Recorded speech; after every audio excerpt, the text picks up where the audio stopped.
ఇదివరకు ఎమ్మెల్యేగా పనిచేసిన ఆవిడని తీసేసి ఒక సామాన్య కార్యకర్తకి అంగన్వాడీ కార్యకర్త ఇట్స్ గుడ్.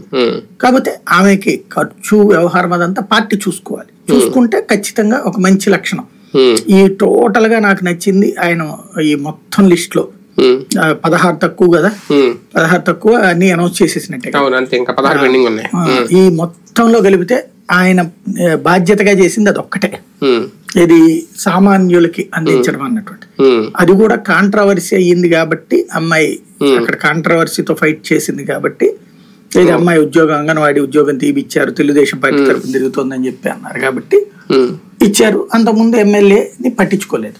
సరే అది లేకపోయినా ఒక సామాన్యురాలకి ఇచ్చారు అన్నటువంటి కాన్సెప్ట్ అక్కడ బలమైనటువంటి. కాబట్టి రాబోయే రోజుల్లో ఈ పొత్తులకు సంబంధించినంత వరకు చూసుకుంటే బాబు గారి స్ట్రాటజీ ఇక్కడ ఈ సామాజిక సమీకరణాలు పక్కన పెట్టేశారు. ఆయన గెలుపు గుర్రాలు మాత్రమే చూశారు. జగనేమో కులం లెక్కలు చూసి బీసీ ఎస్సీ ఎస్టీ మైనారిటీ కాపు అన్నటువంటి రూట్లో వెళ్ళాడు.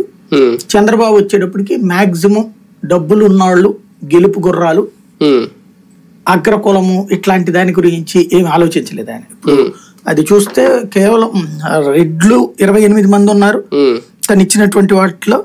కమ్మ 28, రెడ్డి 28, బీసీ 24, కాపులు 8, క్షత్రియ 5, వైశ్య 2, వెలమ 1, ఎస్సీ 27, ఎస్టీ 4, అవి తప్పదు, మైనార్టీ 3.